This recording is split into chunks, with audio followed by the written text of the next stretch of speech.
she's doing Chicago Med. How fabulous Yes. is that? That's my Woohoo! come on, honey. Network. Oh, All blessings. right. I'm Mm. here. I'm here, guys. Awesome. Okay, so I think we're live, and now I'm hitting go live on Instagram. Yay. Okay, so Yes. we're live on all platforms. Welcome to everyone who's Hey. just joining us. Thanks so much, y'all, for tuning in with us. We're so excited. Women's March win to be here with Women of Trek this evening. Woohoo! My name is Amanda Chavez Barnes. I'm Senior Director of Programs at Women's March, and I'm joined by my colleague, Tamika Middleton. You want to introduce yourself, Tamika? Hello, my name is Tamika Middleton. I am the Managing Director at Women's March and also the Executive Director at Women's March Win. And Women's March Win was it July 23rd? Like the day after President Biden announced that he was stepping down, we came out as Women's March Win and endorsed Kamala Harris for president. And so we are so excited this evening to be talking about why this election is so critically important. And we were super pumped when we saw Women of Trek getting together to talk about why they are for Kamala Harris. And so the big live with the full crew is going to be launching in just a few days on October 3rd. So make sure you go to womenofstartrek.com and go ahead and register for that. But we wanted to just take a few moments this evening and talk with our guests about Star Trek, about their roles, how those values connect to the values that we're fighting for in our feminist future, and why this election is so important. So I'm just going to give a quick intro of all of our guests. First up, Michelle Hurd stars opposite in Star Trek Picard as Raffi Musiker. And I have to say, I'm a big Star Trek nerd. I'm a huge Star Trek fangirly. And so all three of these amazing women were in Star Trek Picard, and super excited to have them here and nerd out about our feminist future together. Yes. Also, I feel like important of note is that Michelle first received recognition for portraying Monique Jeffries in Law and Order SVU, which if you're a feminist, I feel like is also just canonically a very important show, right? Definitely. And then Jeri Ryan is perhaps best known for starring as Seven of Nine in Star Trek Voyager, for which she was nominated 4 times for a Saturn Award and won in 2001, and as again reprising her role as well as in Star Trek Picard, for which she won another Saturn Award. And I would just say, as a little kid, I mean, when I was coming up, first it was definitely Geordie LaForge. I was a huge fan when I was a little baby because, Reading Rainbow was on at the same time. He had the visor. Yeah, exactly. But the first female Star Trek character that I felt I really related to was Seven of Nine. So we're excited to be joined by Jeri Ryan. And speaking of Geordie LaForge, we're also really honored to be joined by Ashlei Sharpe Chestnut, who's a writer who's worked on Broadway, film, and television, and she's best known for her role as Ensign Sidney LaForge in Star Trek Picard. And Tamika also had a connection, knows Ashlei from some of her other work, right, Tamika? Tell me. Yes, I was very excited. I'm like, oh wait, she's on Rap Shit. Oh, you're right. Yes. Yes, absolutely. Season 1. Yes. Yes, we're so grateful and excited for y'all to be joining us. Thank you all so much again. Thank you. Thank you. And we just wanted to throw out a few questions and kind of have an organic conversation. So feel free to jump in, jump out, add anything else that you wanted to add to your introduction. Because I know in addition to your professional work as actors, you also, do a lot of other things in your lives. So I guess just to get us started, what is motivating y'all? What are the issues that are really motivating y'all to be vocal and take a stand during this election season? Everything. The list. Yeah. Start. I know, right? I feel like I think Project 2025 for sure is what that whole laundry list of things is what's scary. I mean, not only reproductive rights, but I think the elimination of the Department of Justice, meaning there'll be no checks and balances and of wrongdoing, and then eliminating the Department of Education, like all of those different types of things that are at stake, are what Insanity. concerns me. Concerns me. Yeah. And I'm a mom. I'm raising, I've got 2 kids. My daughter is 16, and I'm raising, a daughter who has fewer rights than I had my entire life. She has grown up in that first generation of, active shooter drills since preschool, and the trauma that brings and the anxiety that brings with it. And it's insane. We were talking about it before we started, but it's insane that we are here again. How are we still fucking here? Pardon my language. How is this still a conversation that we have to have? Yeah. Anyway. Yeah. Those are 2 big ones for me. Those are big ones. And, I'm a native New Yorker, y'all, born and raised in New York City, which is where I am right now. We have known the Trump family. My Black father tried to get housing and was denied. My white mother went to the same place and they said yes to them, to her. That's blatant racism. By the way, they did not take those housing places.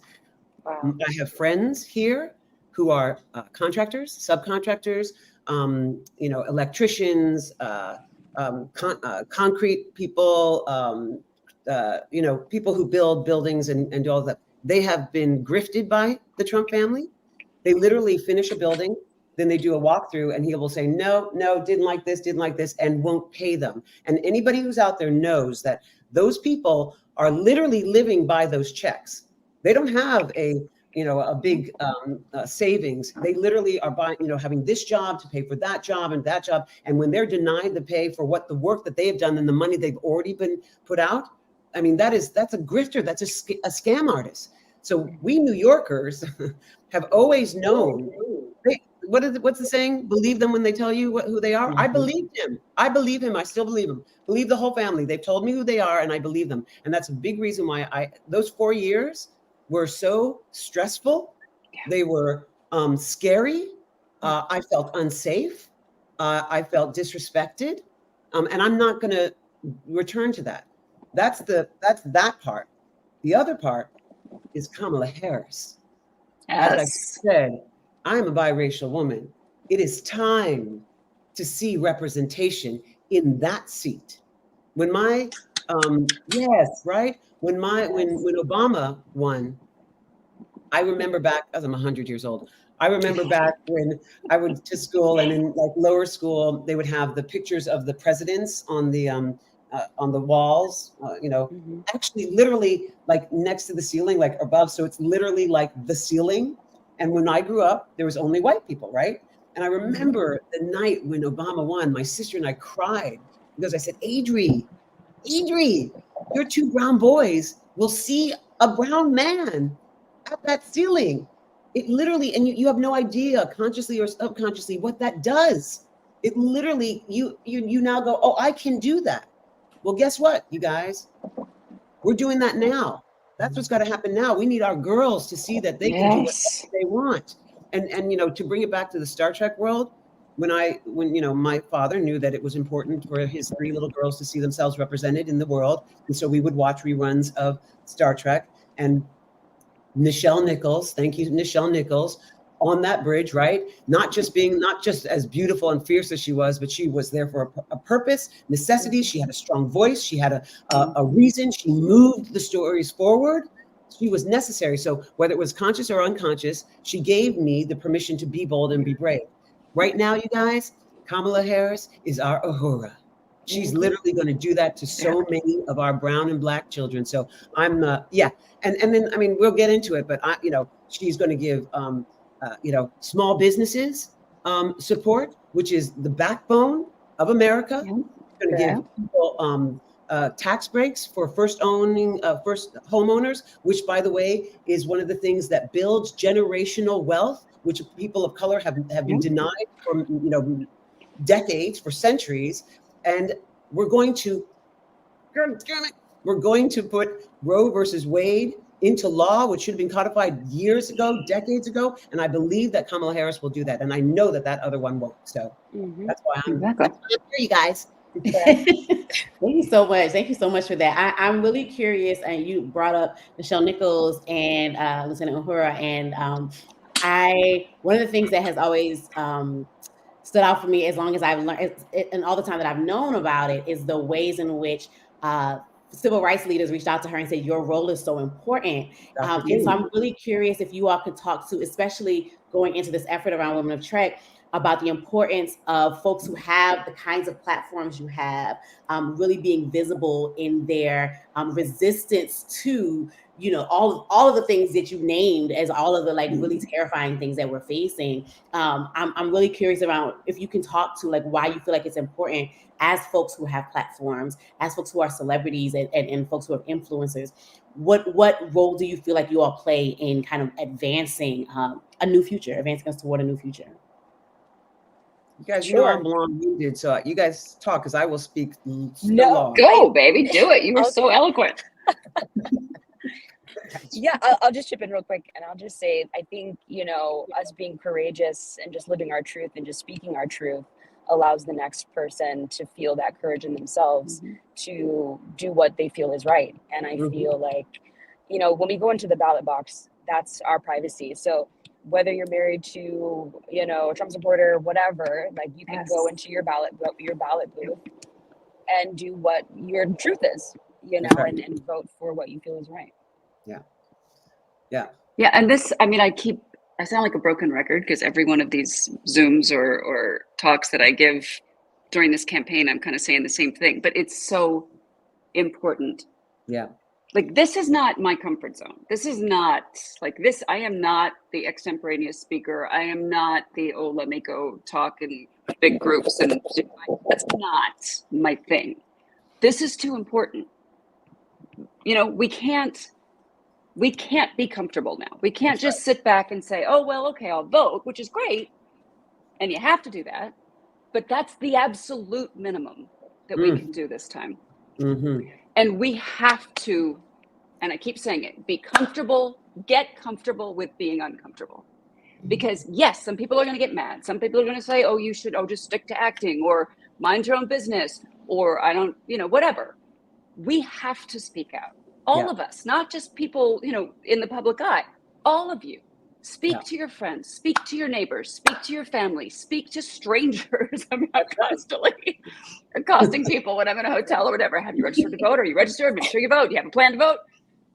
Because it's too critical. I mean, this could potentially be the last election we have. I mean, so that guy gets back in. He's not getting out. He's not leaving.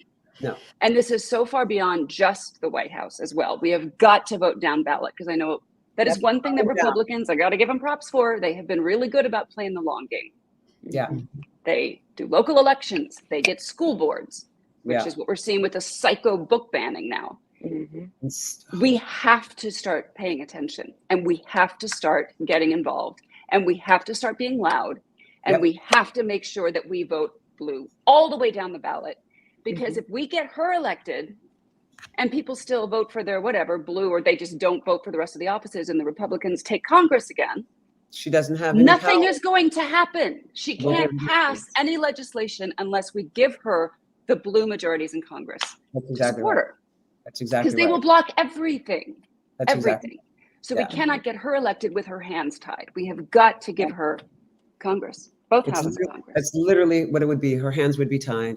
And I agree with all of that. And I find it really interesting, you know, when we're as actors are attacked for speaking up. It's so interesting, right? They're like, you're an actor. Just because you're an actor, you shouldn't speak up and tell people who to vote. Look, I'm a human being. This is my vocation. This is my vocation. A banker can get on a Zoom as well. A lawyer can get on a Zoom. A barista at Starbucks can get on a Zoom. I'm grateful that there's a platform that I have some people that will actually want to listen to me. Thank you. Thank you. I'm humbled and grateful for it, but I'm part of this country and I'm allowed to speak up. So yeah, I'm going to use this platform to speak up of the importance of getting people out to vote, like Jeri just said. Jeri, and I know my girl, it's true. She don't want to be doing it.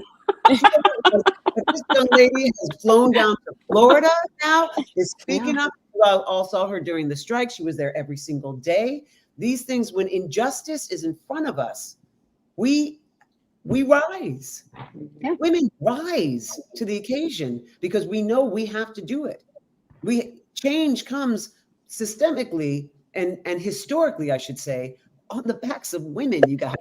Yeah. Correct. Women move the moral compass of this world, always have been. And that's fine, because we may be tired, but we don't stop. We're not going to give up. And that's why we do what we do. Exactly. That's right. Thank you so much. I want to we were talking about this right before we joined, and Jeri, you brought it up again. We're talking about, when you're talking about voting down ballot and the importance of voting down ballot. We just had a reproductive justice rally in Georgia this weekend in honor and in remembrance of Amber Thurman and Candy Miller, whose stories have just come to light. And one of the things that people were saying there was, that every single legislator in the Georgia House is up for election this year. Ooh. And so we can change the things that are happening in the state legislature, because that's where the bans are happening. They're happening in the state legislatures, and we have to be voted. So I'm so grateful for you naming that as well, and the importance of voting down ballot. And it's those two examples are, every time I think of Amber, it kills my heart. That little boy who's now motherless. This should not have happened. But we often remember that women of color have continuously, the percentage of them being carried us die every time in hospital scenes from doctors not believing that they're in pain, not believing that this woman is saying, my body is telling me something is wrong. Help me. Help me. And she was left for 20 hours. Mm-hmm. This is where that up and down ballot is absolutely imperative. And I look, I respect everybody's opinion. You don't want to have an abortion. I hear you. Don't get an abortion. But you should not be able to deny me my right if I want to get an abortion. It's the same thing about like gay rights. People are like, I don't believe in gay marriage. Well, then don't marry a gay person. It's super fucking simple. Don't do that. So, but this is the thing that, in order for us to make these kind of changes to safeguard, so the people who don't want abortions, your rights are still going to be there, my friends. You just can't take away other people's rights. I mean, you just can't do that. You can't do that. So I want us to get into Women of Trek for Kamala. Would love to hear y'all, if y'all could share some about the effort, what was the catalyst for it, what are y'all hoping to accomplish out of this call this week and out of the work that y'all are doing together? Well, I know Jonathan Del Arco, that what was it? It was for Biden, right? Jeri, Mm-hmm. when we did that first one, Jonathan Del Arco, who plays Hugh, and he's our friend, and we love him. He's so good. He's such a rebel rouser and such an amazing leader. Really, he sort of wrangled us into the first one and was quite successful. We were able to raise a lot of funds and get a lot of eyes on, and people ignite them to get involved. And I think that's what we're doing now. Jonathan, he give me a call, a text, an email, and says, I need your help to help this campaign. We all jump in, and I think that's pretty much what happened this time. Mm-hmm. Yeah, for sure. I mean, I at the Star Trek Las Vegas, I ran into him, and he said, "Hey, do you want to be on this email chain for Kamala?" I said, "Yes, absolutely." So he got me involved in this, and I actually saw her yesterday at the fundraiser in LA, which was so cool. You did? Yeah, I did, and I did a poll, and I asked, because I'm representing the millennials here, and so I did a poll. I was there, and I was like, "How many of you guys are registered to vote?" And 97% of the people were registered. So I feel like we're making good strides. Oh, well done, honey. Yes. Woo. I just want you all to know in the comments that people are like, if you all say vote, I am going to vote. I am going wherever you say go. If 7 of 9 says vote, I will comply. I love it. I'll follow whatever you do. Thank you, guys. Thank you. I would love for each of you. One of the things that we talk about a lot at Women's March is like our imperative is to prepare to bring women into this movement so that we can fight together to build the feminist future that we want. And I would love to hear from you all about not just what your own vision for a feminist future is, but also what do you feel like, the Star Trek values that move us towards a feminist future. So I would love to hear y'all's vision and hope for the future. Well, Star Trek was ahead of its time. The original series back in the 60s, Michelle mentioned with, Nichelle Nichols playing Uhura. It was not only a Black woman, but a woman who was Black on the bridge as an officer. There was a Japanese officer on the bridge, right after soon after World War II. There was a Russian officer on the bridge in the middle of the Cold War. Right. That has always been Star Trek's vision is the inclusivity. That has always been the message that Star Trek was created to deliver, is acceptance and inclusivity and everyone's worth and value. And there's a great quote from Gene Roddenberry, who created Star Trek, which I'm going to butcher because I don't have it verbatim, but the gist of it was mankind will reach maturity at exactly the moment when they learn to not only accept, but embrace their differences. There you go. And that's what our future has to be. It has to be. Yeah. And I completely agree. Yeah, go say something. Go, Ashley. No, go. I was going to say, like RBG, Ruth Bader Ginsburg, when she said, when will you be satisfied about Supreme Court justices? When there are 9. Yeah. The men have had the keys to the cars for a long, long time. And they've crashed the car quite a few times, giving them the keys. So I'm going to suggest that we try something new for a change. It's funny, in the last, I don't know, maybe 8 years or decade, maybe, I've done this sort of shift of like my doctors or my representatives or all that stuff. And I've been shifting to having female, have them be female, which is kind of crazy. I said this to my sister. I was like, isn't that the weirdest thing that for the longest time we went to see male GYNs. And we did that because that was the thing. It wasn't a question. That's what, a doctor is a man, and that's what we all go to. And at a certain point in my adult life, I was like, I want to talk to my doctor, my GYN, my gynecologist about some things that I have questions about. And I don't want to talk to a man about that. I want to talk to a woman. She walks in my steps. I want to talk about, I want to support and build up women in roles of authority and responsibility. I'm sure all Jeri and Ashley and I, when we work on a set as women behind the camera, it's fabulous having us in front of the camera. Always wonderful. Yes, more. But it's imperative that we have us behind the camera. And I'm talking everyone, producers, writers, directors, camera, crew, everything. When you're on a set predominantly of women, you know what happens? There's discussions about solutions. There's not finger pointing. There's not yelling, go do that thing, whatever. There's literally like, copy, we have to do this. Let's get that done. All right, how do we do that? Let's do that. Let's set that up. It rolls because we all know, first of all, women multitask as soon as we wake up in the morning. They're like, you want that person in charge of a lot of things.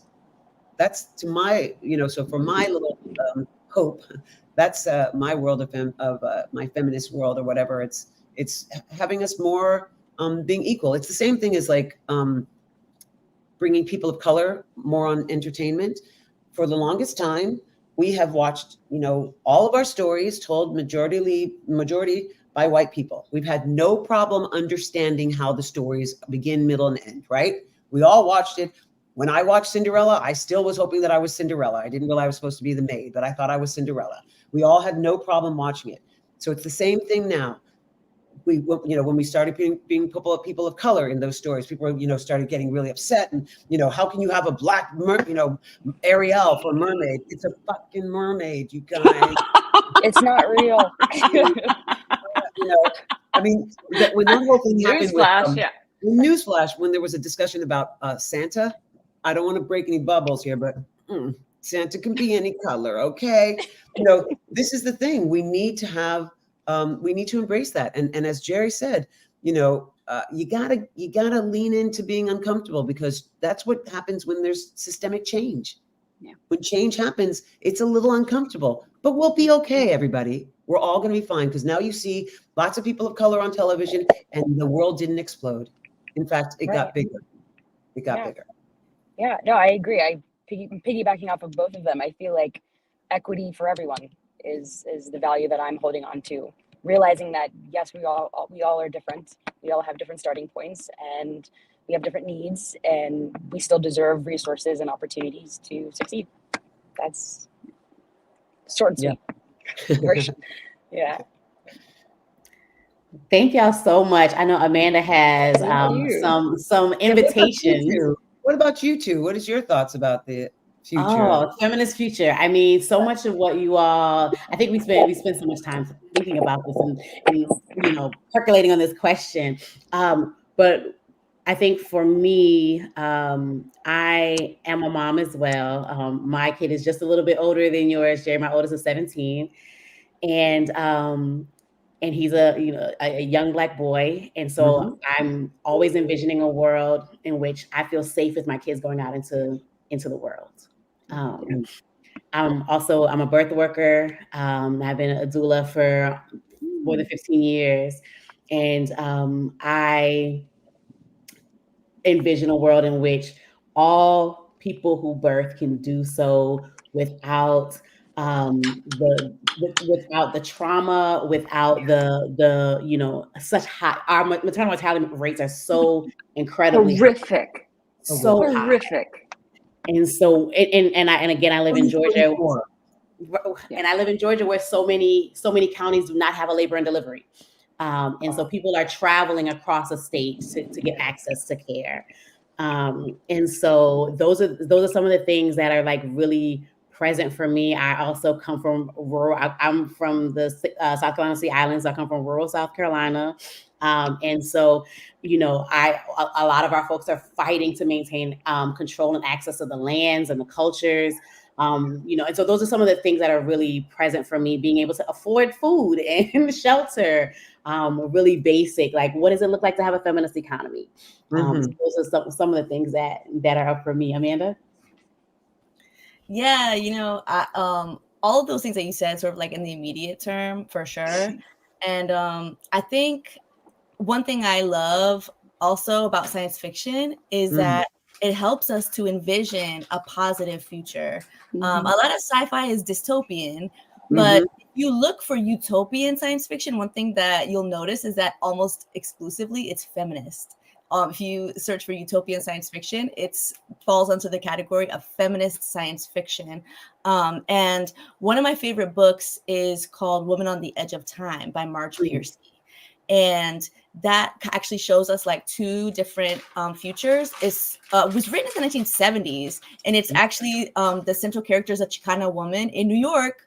And it goes to two different sort of visions for the future, but the utopian vision is sort of the closest thing, that closest depiction of sort of what I imagine, when I really think about like that far future of what we're really striving for. And I think a lot of times, when people are scared to hope. Yeah. And people are afraid because they want to protect their hearts, and it feels risky, right? Because our current reality is so far from that.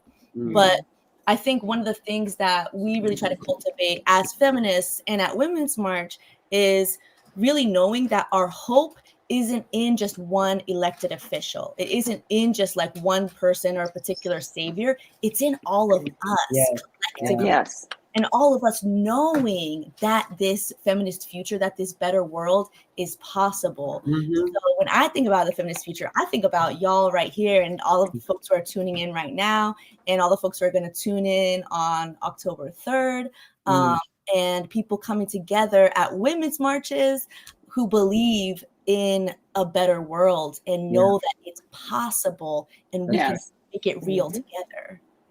Oh, Amanda, that is so important. You know, I remember during, I guess it was during the pandemic when lockdown, and there was all the videos of people, there was just all this travesties happening. People, our brothers being shot, just terrible, terrible stuff, right? And I found myself kind of being kind of going into a sort of this depressive, triggered, painful shout, like it was really painful. It was really painful. And I just didn't understand what was happening in this world.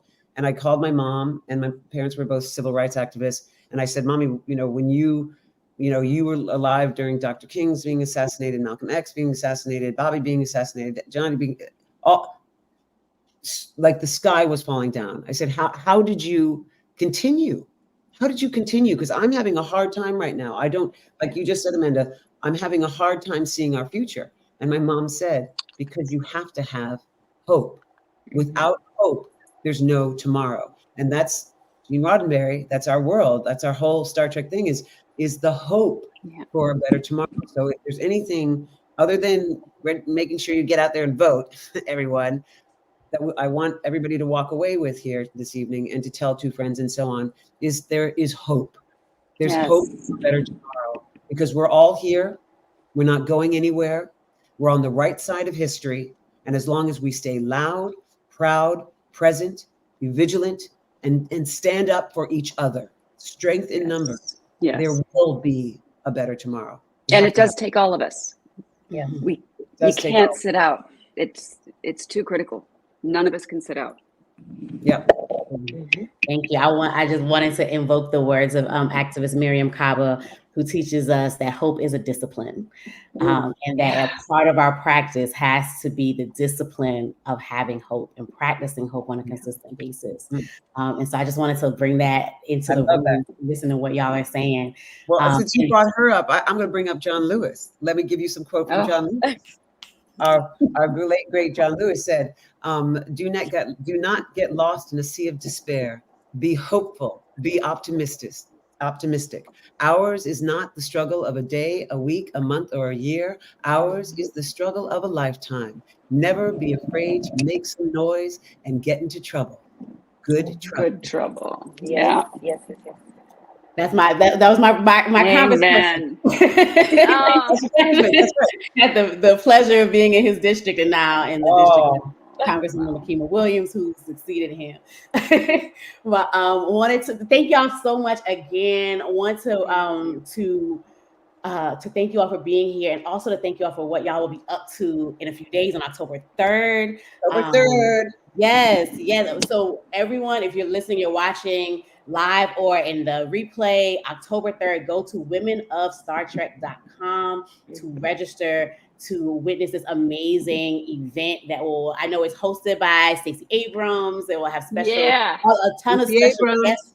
Yes. So definitely make sure you go and register so you can hear these phenoms speak more along with their colleagues in the world of Star Trek. Amanda, did you have invitations you wanted to lift up? Really just reminding folks, to go to register for the events on October 3rd. And we'll also be offering a training for folks around messaging, how to talk to folks in your life, in person and also online. So if you check out, the event on October 3rd, we would love to invite y'all after that to stay engaged with us and, with, your fellow women of Trek fans, to continue on this continuing voyage to, engage with fellow feminists and build the future that we all need and deserve. And if you're able to join us for an event on November 2nd for the Women's March, I saw someone in the comments say that they've been knitting hats.